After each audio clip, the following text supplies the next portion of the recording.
Salut et bienvenue à la formation L'apprentissage socio-émotionnel à l'ère de l'IA plus crucial que jamais. Et donc, supposez que ceci est vrai. D'ici 2030, vos élèves pourraient interagir plus avec des IA qu'avec vous. J'ai l'impression que c'est pas loin de la réalité, ça. Si il y a comme deux voies, tu sais, et je crois que les décisions qu'on prend à l'instant dans nos salles de classe en tant que pédagogue et parents, on pourrait prendre un chemin où nos élèves, nos enfants pourraient prendre un chemin où un jour, d'ici 6 ans, 4 ans, ces jeunes-là pourraient interagir plus avec des robots, avec l'IA, que des humains. Et ça me fait peur. Je pense que ça c'est pas l'objectif de, de l'atelier aujourd'hui. Donc, je vous pose la question, avec cette affirmation-là, comment est-ce que vous trouvez que cela pourrait affecter leur bien-être émotionnel? Si les ados, vos élèves, interagissent plus avec des systèmes qu'avec nous et avec leurs pères et avec leurs parents, leurs amis. Juste faire un check-in de voir comment vous vous sentez. Ça serait quoi? Tu sais, cette réalité-là. C'est ça qu'on veut? Hmm. Pas nécessairement. Et donc, on va justement essayer de défaire on entraîne un peu à peu cette voie-là. Si on prend pas l'instant, ici, maintenant, pour faire des choix, se sensibiliser, nous, en tant que pédagogues, en tant que parents, afin d'aider nos jeunes qui sont tellement vulnérables à faire des bons choix, pas contre l'IA, mais avec l'IA pour leur futur. Futur bien-être émotionnel, futur. Allons-y. Les attentes pour la formation sont simples. Premièrement, on va considérer les enjeux et les défis que l'IA apporte avec l'apprentissage socio-émotionnel. Et on va juste définir ces deux aspects-là. Ensuite, on va explorer comment l'IA peut venir supporter et être un soutien vers l'apprentissage socio-émotionnel. Et à la suite, enfin, troisième chose, je vais vous offrir des stratégies concrètes que vous pouvez justement intégrer dans vos salles de classe, surtout au secondaire, mais ce que je vais offrir peut facilement être changer un peu pour nos amis à l'intermédiaire et même juste un peu pour nos amis au secondaire. Donc, l'apprentissage socio-émotionnel, que ça soit, si vous rentrez avec une compréhension très approfondie de l'apprentissage socio-émotionnel ou peut-être c'est juste la première fois que vous entendez ce concept ou vous êtes à quelque part, entre les deux, entre ce spectre, je vous dis à la base, c'est vraiment reconnaître et gérer ses émotions. Et juste pour vous dire, pour ma page vient du site web de l'éducation de l'Alberta. Et donc, à la base, c'est être capable de reconnaître nos propres émotions et de les gérer. Si on a cette base-là, ça veut dire qu'on peut avoir un peu plus de conscience de soi pour savoir quelles sont nos forces, nos défis. Évidemment, quand ça vient à nos émotions, comment on gère des choses.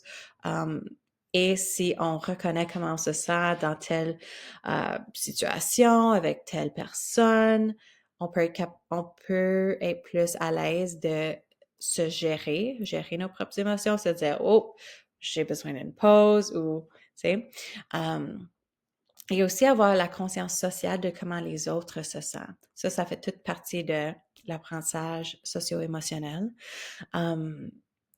Et avec tous ces aspects-là vient aussi des compétences relationnelles, être capable d'avoir des bonnes relations saines avec autant des amoureux, des amis, avec des enseignants, avec nos parents, et à la fin, être capable de prendre des décisions responsables.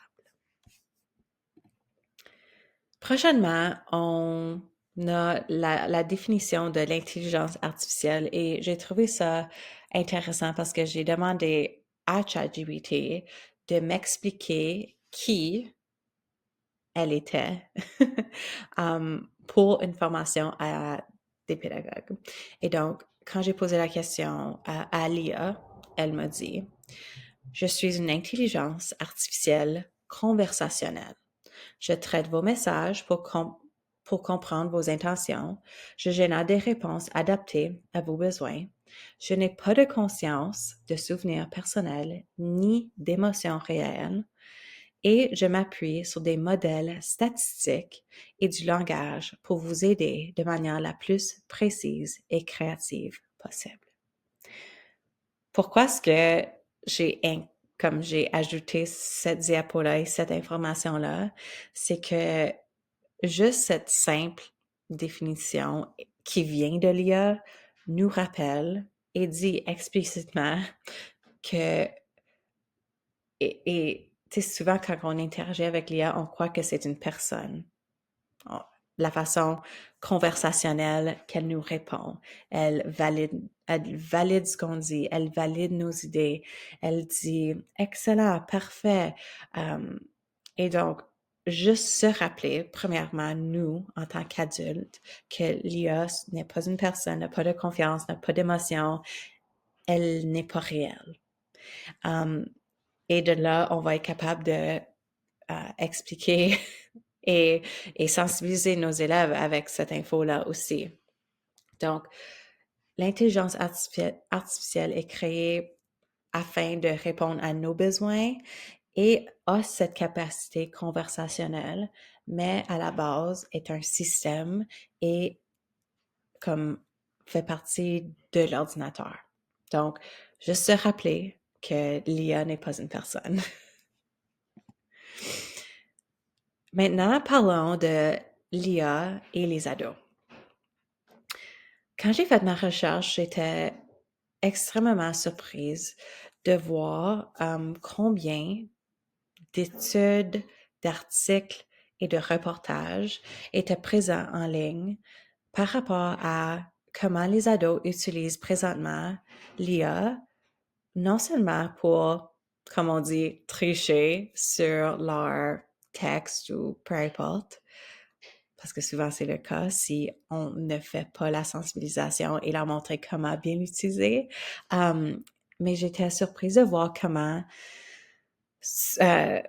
un gros pourcentage d'ados, vous pouvez voir évidemment 72%, d'après une étude avec Fox News, utilisent l'IA pour comme compagnon, comme amitié, comme ami.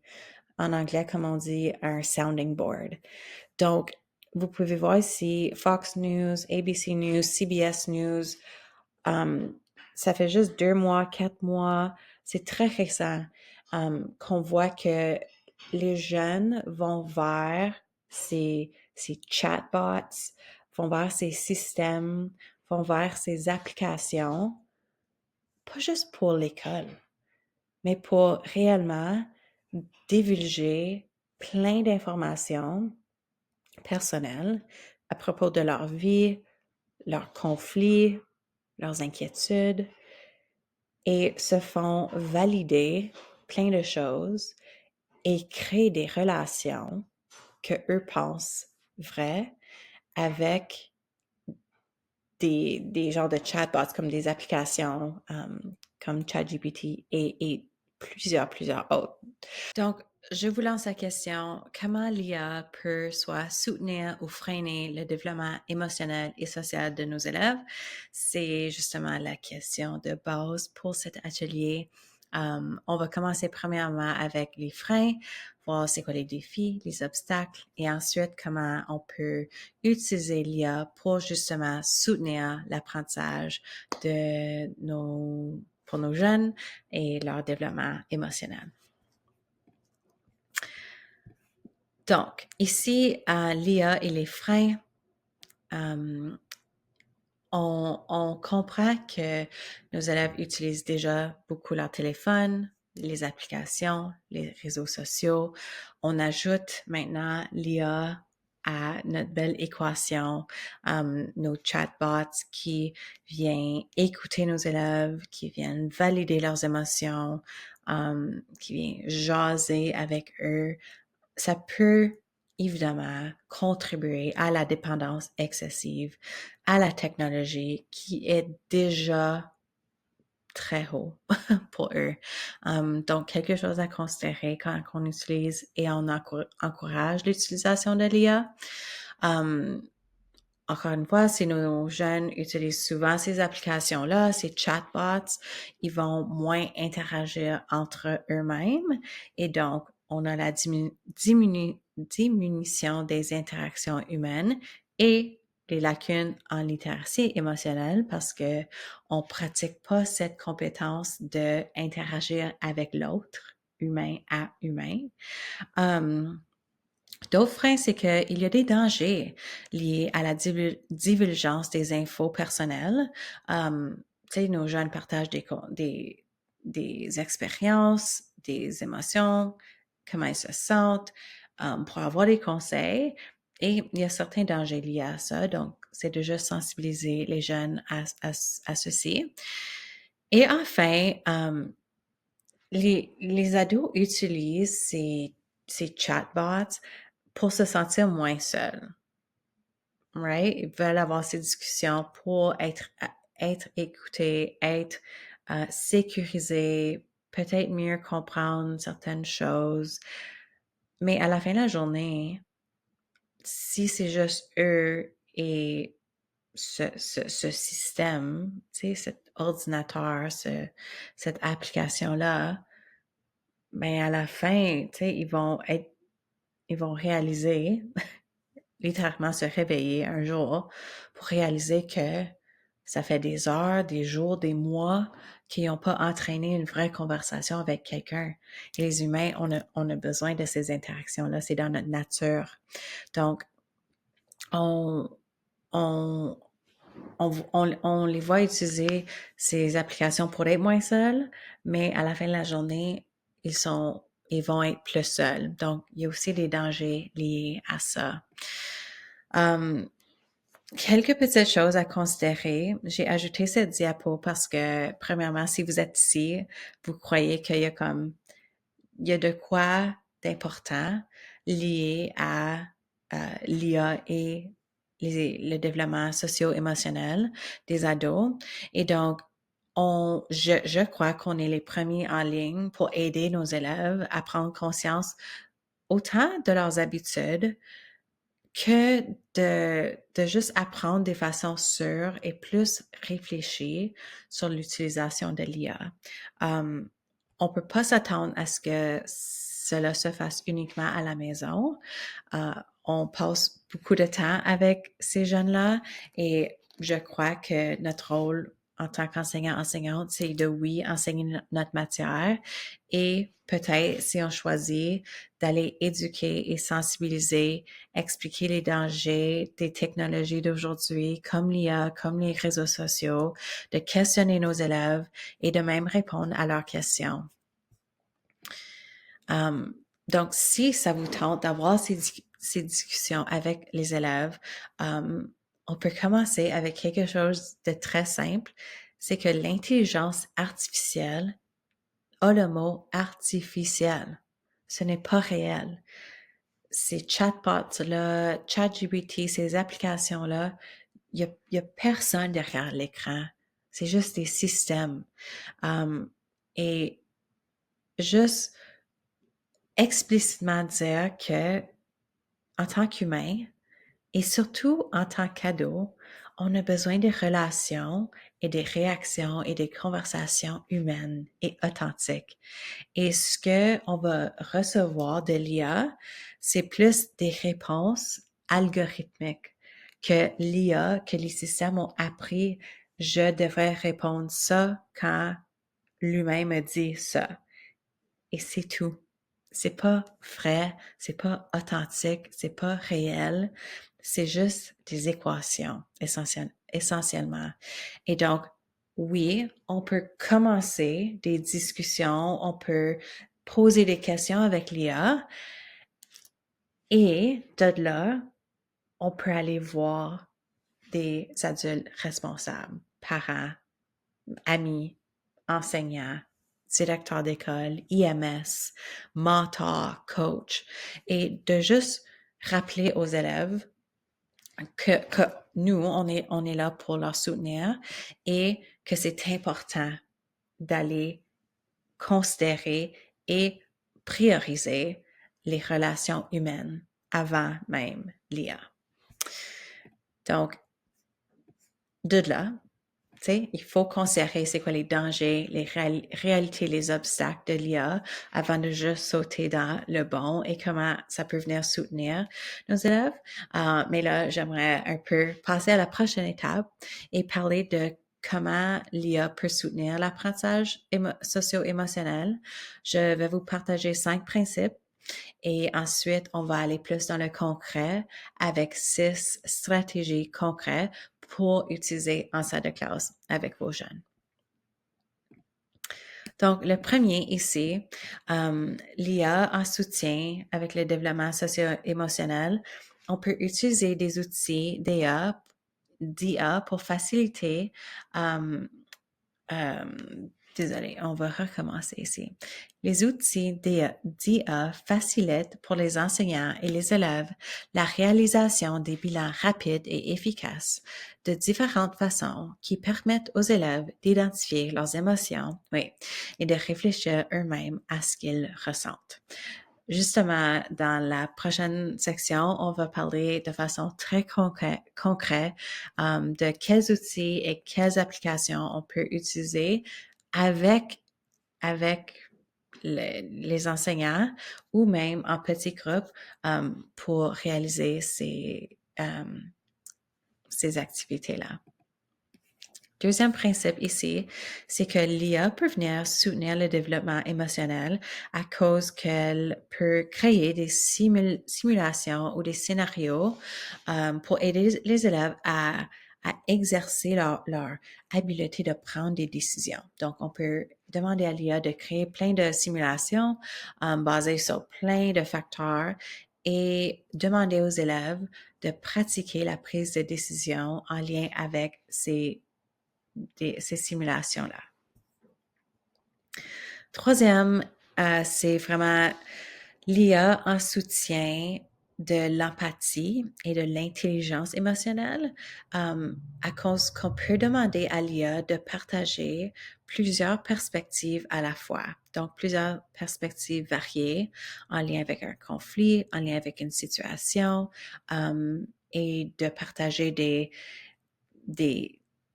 des actions concrètes et bienveillantes et de justement apprendre de ces exemples-là et de jaser en groupe classe, disons que il y a un conflit ou des conflits où les élèves peuvent partager des conflits et on peut demander à l'IA de voir, OK, qu'est-ce qu'on en pense?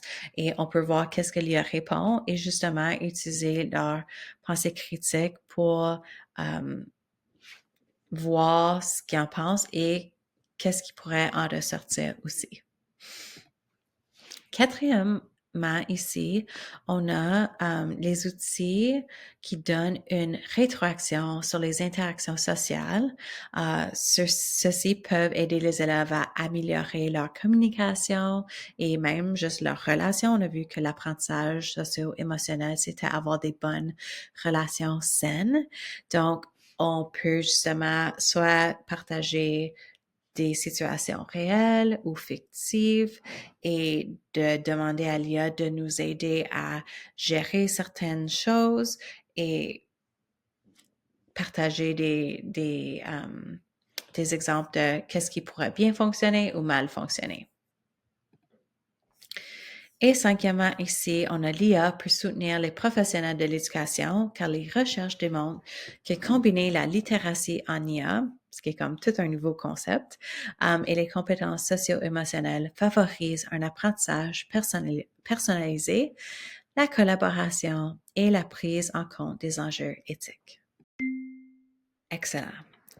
Là, on est rendu à la troisième et à la dernière partie de la formation où on va parler de l'IA au service de l'apprentissage socio-émotionnel avec les 6 stratégies en salle de classe que vous pouvez intégrer dès demain. Les 6 stratégies sont les suivantes. Check-in socio-émotionnel avec l'IA est suivi de l'humeur. 2, comment cultiver l'empathie. 3, comment réguler ses émotions avec l'IA. 4, comment créer et renforcer des bonnes relations. 5, comment prendre de meilleures décisions. Et 6, un bonus contenu de cours pour les enseignants. Excellent. Donc, la première stratégie, c'est comment faire les check-ins socio-émotionnels avec l'IA. Et ici, avec le Mood Meter, vous pouvez voir en bas avec l'image que c'est une application qui a une grosse grille avec plein de couleurs. Et dans ces couleurs-là, il y a plein d'émotions. Et j'adore cette application-là parce qu'il y a tellement une variété de vocabulaire émotionnel où les élèves peuvent vraiment choisir l'émotion concrète et spécifique par rapport à le moment présent ou autre. Donc, il y a aussi l'application Youper et Weebot qui font essentiellement les mêmes choses. Personnellement, je ne les ai jamais utilisés, mais ils ont des excellents revues en ligne. Ils ont même, vous pouvez aller faire la recherche, regarder des vidéos YouTube, aller sur leur site web et consulter ça. Deuxièmement ici, c'est comment cultiver l'empathie. On en a déjà parlé un peu, mais de façon plus concrète, les enseignants et ça peut se faire en petits groupes, ça peut se faire en grands groupes. On demande à l'IA de générer des genres de dilemmes, de scénarios. On appelle ça comme des que feriez-vous? Ça peut être comme un conflit pour un travail de groupe ou disons que quelqu'un publie des commentaires en ligne ou même quelqu'un est exclu dans une équipe. C'est comme un que feriez-vous? Donc, on donne le prompt à l'IA et ensuite l'IA crée le scénario et sans utiliser l'IA, l'élève ou les élèves en petit groupe doivent répondre. OK, que ferais-tu dans cette situation? Par la suite, on peut avoir des discussions, des partages et l'IA peut aussi offrir ses réponses. Et ça fait pour des belles discussions, surtout s'il y a certains conflits en salle de classe qui ont lieu. Deuxièmement, c'est jeux de rôle et conversation. Les élèves s'entraînent à engager des conversations difficiles. Donc, c'est de vraiment juste modeler. C'est du modelage ici. Donc, demander à l'IA, hey, comment est-ce que je demande à un partenaire dans mon groupe de contribuer davantage? L'IA peut proposer des formulations. Ça peut être par rapport à l'école ou de façon personnelle. C'est des bons apprentissages, du modelage que les élèves peuvent ensuite utiliser dans leur vraie vie. Prochainement, c'est comment réguler ses émotions à l'aide d'applications. Encore une fois, c'est pas tous les élèves qui vont avoir des téléphones, mais pour ceux qui en ont, ça peut être bien. Si les enseignants se sentent à l'aise aussi, on peut utiliser ces applications-là en groupe classe, mais j'apporte Headspace et Calm parce que de plus en plus, ces applications de pleine conscience utilisent l'IA pour personnaliser des exercices de pleine conscience. Donc, pour la relaxation, pour aider à gérer le stress, aider à gérer certaines émotions, peut-être même le deuil, tout dépendamment des émotions particulières. Headspace Calm et plusieurs autres peuvent justement coacher avec des méditations, des exercices de pleine conscience, les élèves à vivre pleinement ces émotions-là et passer à des prochaines étapes. Et encore une fois, pour réguler ces émotions, on passe maintenant, pas nécessairement avec des applications, mais juste avec l'IA, encore une fois, de façon individuelle avec des ordi ou en groupe classe, on peut juste modeler et montrer aux élèves que l'IA peut leur aider à planifier et faire la gestion de temps. Et ça peut venir réduire le montant de stress et aider les élèves à se sentir plus en contrôle de leur temps. Donc, les élèves demandent à l'IA, « Hey, je dois terminer ma nouvelle journalistique pour vendredi. J'ai une game de soccer, j'ai une jeu de volley, j'ai mes cours de chant aussi. Je travaille. Voici les infos. Est-ce que tu peux m'aider à planifier ma tâche, mes devoirs pour l'échéance de vendredi? » Et donc, l'IA peut proposer un emploi de temps étape par étape, dépendamment de l'horaire, et l'élève doit justement modifier en conséquence ou prendre le plan et de eux-mêmes le mettre en pratique. Et donc, c'est un bon outil justement pour ça. C'est la même chose pour, tu sais, utiliser l'IA comme assistant en fonction exécutive. C'est essentiellement de créer un plan personnalisé et adapté aux ados avec des micro-tâches, des pauses et justement un appui, un soutien, un coach pour comment finir une tâche qui peut-être a de l'air un peu trop gros, impossible. L'IA peut justement diviser tout ça en étapes, qui peut évidemment, pour nos jeunes, réduire le stress et de voir, OK, voici en 5 étapes comment je peux terminer X. On verra. Stratégie 4, c'est de créer et renforcer de bonnes relations. Ici, on veut aider les élèves à développer des compétences en communication et en création des relations. Donc, on parle de coach. Les élèves peuvent partager un conflit, soit réel, soit fictif, et l'IA va reformuler leur message en soit une version assertive, une version bienveillante, une version axée sur une solution, et les élèves peuvent juste choisir celle qui leur semble le plus appropriée. All right? Deuxièmement, ici, c'est la simulation de prise de perspective. J'aime beaucoup celui-ci. Les élèves vont, encore une fois, choisir un conflit et l'IA peut ouvrir la porte à voici d'autres points de vue. OK, il y a eu un conflit sur l'autobus ce matin. Voici des points de vue possibles, tu sais, aussi c'est juste possible de ton ami qui a vécu ça, des témoins, du conducteur de l'autobus, de ton enseignant, peut-être même du directeur d'école. Et on peut demander aux élèves de comparer ces détails-là et se mettre dans les souliers des autres personnes. Parce que souvent, nos jeunes vont juste penser à eux de façon très comme ça. Et donc, c'est une belle façon de juste ouvrir la porte à différentes perspectives. Et finalement, ici, pour la 4e stratégie, c'est demander à l'IA d'aider les élèves à amorcer des conversations et même de pratiquer des conversations qu'on veut qu'ils intègrent après dans la vraie vie avec des vrais humains.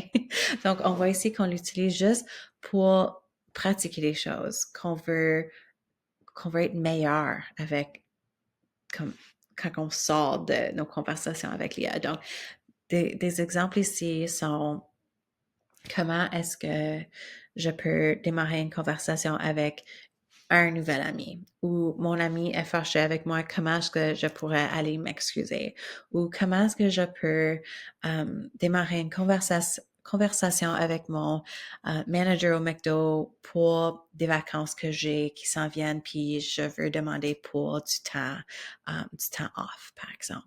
Donc, ça peut donner les compétences et même la confiance aux élèves pour aller avoir ces discussions-là. Encore une fois, je dis dans la vraie vie, mais c'est essentiellement ça. Stratégie 5, c'est un des derniers ici, c'est de prendre les meilleures décisions.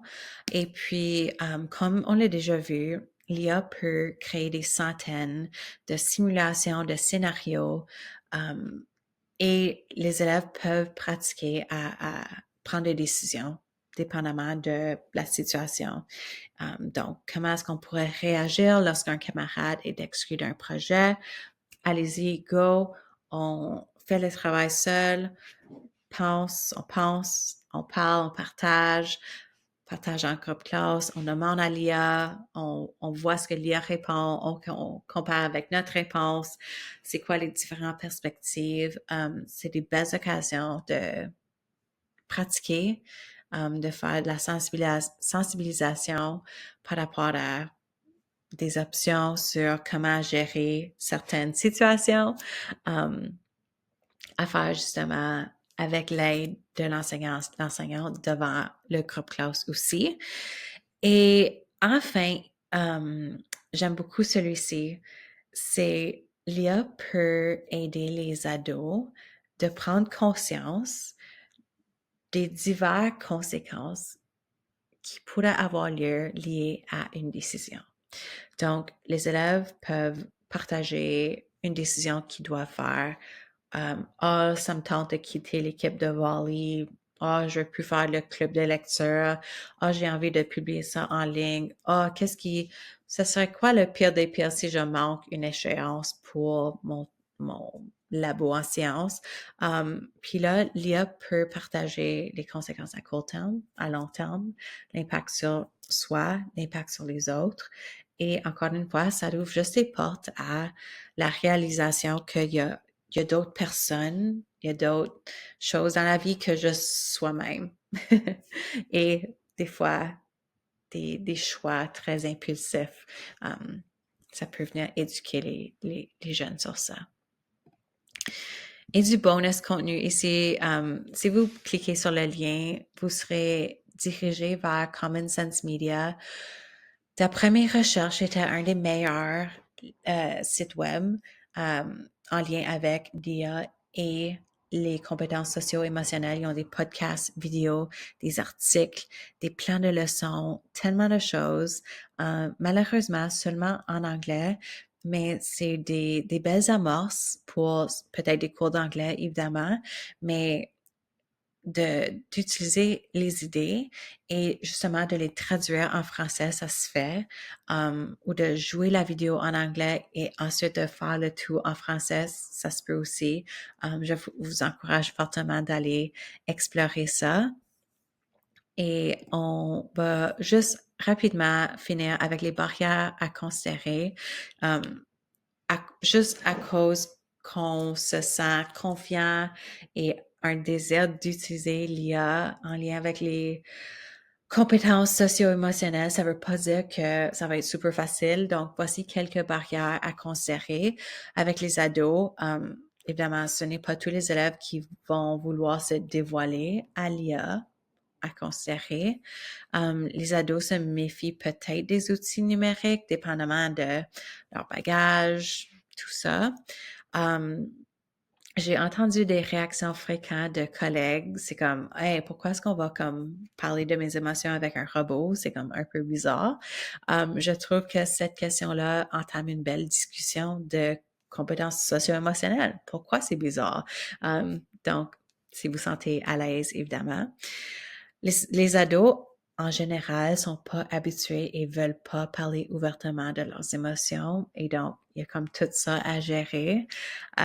Certains ne vont pas prendre le tout au sérieux. C'est correct. Aussi, c'est pas évident non plus. Il n'y a pas tous les élèves qui vont avoir un téléphone ou accès à l'Internet, peut-être même à la maison. Donc, juste des choses à considérer. Sont aussi ils ont aussi peur de se montrer vulnérables. Et puis, si votre culture de classe n'est pas encore établie, un climat où les jeunes se respectent, se sentent à l'aise, ça va peut-être être un peu plus difficile d'avoir ces discussions-là en groupe classe. Donc, petit à petit. Et le dernier point ici, ça devrait dire enseignant et non ado. Mais essentiellement, il faut juste considérer que nous aussi, en tant que professionnels en éducation, on n'a pas nécessairement été formés à 100% avec toute cette technologie qui évolue tellement rapidement. Et donc, on a aussi peut-être un malaise ou manque de confiance en lien avec hey, je me sens pas équipée à entraîner des discussions sur les émotions des élèves et avec l'IA aussi, ça peut être beaucoup. Donc, je vous dis bravo d'avoir assisté à cette formation. Peut-être, et j'espère que vous vous sentez un peu plus à l'aise. Je vous partage d'autres ressources pour en savoir davantage.